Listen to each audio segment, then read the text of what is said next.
News 18 தொலைக்காட்சியிலிருந்து தற்போது கடலூர் மாவட்டத்துடைய கடைகோடியில் இருக்கக்கூடிய பண்ருட்டி அடுத்த சாத்திப்பட்டு கிராமத்தில் இருந்து 2 இளைஞர்கள் சிறுவர்கள் வீடியோ மூலம் வைரலாகியிருக்கிறார்கள். அவர்கள் திரைப்பிரபலங்களை ஒருபுறம் சந்தித்தாலும் தற்போது தமிழ்நாடு முதலமைச்சர் அவர்களை சந்தித்து வாழ்த்துக்களை பெற்றிருக்கிறார்கள். குறிப்பாக இவர்கள் சமூக முன்னேற்றத்திற்கான வீடியோக்களை மட்டும் இன்ஸ்டா யூடியூப் பக்கத்தில் வெளியிட்டு வருகிறார்கள். இதனை படிப்பு தான் முக்கியம் என்று கடைசியாக ஒரு வீடியோ வெளியிட்ட அடிப்படையில் தமிழ்நாடு முதலமைச்சர் மு.க.ஸ்டாலின் அவர்கள் நேரில் சந்தித்து இவர்களை உற்சாகப்படுத்தும் விதமாக அழைத்து பாராட்டியிருக்கிறார்.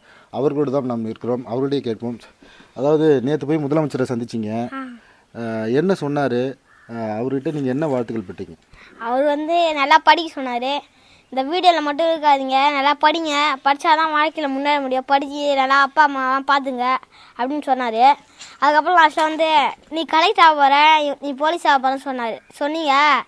அதுக்கு நல்லா படிங்க, படிச்சுட்டு அதுக்கப்புறமேட்டு கோட்டைக்கு வரதுக்கு முன்னாடியே நீங்கள் கோட்டைக்கு வந்துட்டீங்க அப்படின்னு சொன்னார். அது ரொம்ப ஜாலியாக என்ஜாய்ஃபுல்லாக இருந்தது. இப்போ ஜீவா இருக்கார், அவர்கிட்ட கேட்போம். இப்போ சிஎம் சார் நேற்று பார்த்தீங்கல்ல, அவர் என்ன சொன்னார்? சிஎம் சார் படிக்க சொன்னார். உங்கள்ட்ட திருக்குறள்லாம் கேட்டாரா? என்ன திருக்குறள் சொன்னீங்க? நான் ஸ்கூலில் சொல்லிட்டேன். என்ன சொல்லுங்க பார்ப்போம். சொல்லுங்க. கேடில் செல்வம் கல்வியோ மாடெல்லாம் மற்ற கல்வி ஒன்று அறிவற்ற செல்வம் ஆகும், அதற்கு அப்பான சிறந்த செல்வம் பேர் எதுவும் இல்லை. இப்போ நீங்கள் போலீஸ் ஆகணும்னு சொல்லியிருக்கீங்க, உங்களுக்கு ட்ரிங்க்ஸ் பண்ணுறவங்களாம் பிடிக்காதா? என்ன பண்ணுவீங்க? அரெஸ்ட் பண்ணிடுவீங்க, போலீஸ் ஆகிடுவீங்க. அதுக்கு படிக்கணுமே, படிச்சுட்டு இருப்பீங்களா? இப்போ அதே போல் இங்கே கிராமத்தில் இருக்கீங்க, உங்கள் வீடு எப்படி இருக்குது? சிஎம் சாரை பார்த்து ஏதாவது சொன்னீங்களா, இல்லை இப்போ ஏதாவது சொல்ல விரும்புகிறீங்களா? வீடு எப்படி இருக்குது மழை காலத்தில்? சிஎம் சாரை பார்த்தோன்னே எதுவும் சொல்லலை, அவர் எதுவும் கேட்கல, நல்லா அப்படியே விட்டுட்டோம்.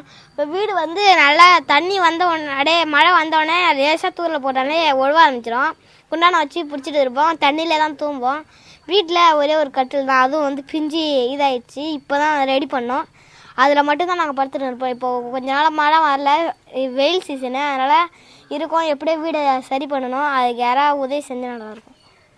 இப்போ அப்பா அம்மா உங்களுக்கு முக்கியம், எவ்வளோ அந்த அளவுக்கு முக்கியம் உங்களுக்கு? அந்த அளவுக்கு உங்கள் மாமா வீடியோ கண்டென்ட் கொடுத்து உங்களை வைரல் ஆக்குனாரு. அப்பா அம்மா உங்களுக்கு என்ன சொல்கிறாங்க? முக்கியமாக ஃபோன் எவ்வளோ தானே தராங்க? எவ்வளோ உங்களை படிக்க முக்கியத்துவம் கொடுக்குறாங்களா, இல்லை ஃபோனுக்கு முக்கியத்துவம் கொடுக்குறாங்களா? எனக்கு படிக்கிறதுக்கு தான் முக்கியத்துவம் கொடுக்குறாங்க. ஃபோன்னா ஒரு 10 நிமிஷம் தான் யூஸ் பண்ணுவோம். வீடியோ எடுப்போம், மாமாக்கு அனுப்பிட்டு படிக்க ஆரம்பிச்சிடும். அதுக்கப்புறம் இந்த கீபோர்டெலாம் வாசிக்க ஆரம்பிச்சிடும். அப்புறம் விளையாடிட்டு சாப்பிட்டு தூங்க சொல்லுவாங்க. அதுக்கப்புறம் மற்றபடி ஃபோன்லாம் தரமாட்டாங்க. அப்பா ஃபோனே தரமாட்டார். இப்போ உங்களை மாதிரி இருக்கிற பசங்கள்லாம் பார்த்தீங்கன்னா கேம்ஸ்லாம் ஃபோனில் ரொம்ப அடிக்ட் ஆகுறாங்கல்ல, அவங்களாம் என்ன சொல்ல விரும்புகிறீங்க நீங்கள்?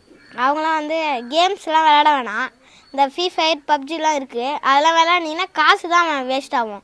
அதனால் அதெல்லாம் விளையாடாமல் வெயிலில் விளையாடினா கொஞ்சம் உடல் கொஞ்சம் ஆரோக்கியமாக இருக்கும். ஃபுட்பாலு கிரிக்கெட்டு அது மாதிரி நிறையா விளையாட சொல்கிறேன். அவங்களாம் தயவுசெய்து ஃபோன் யூஸ் பண்ண வேணாம்.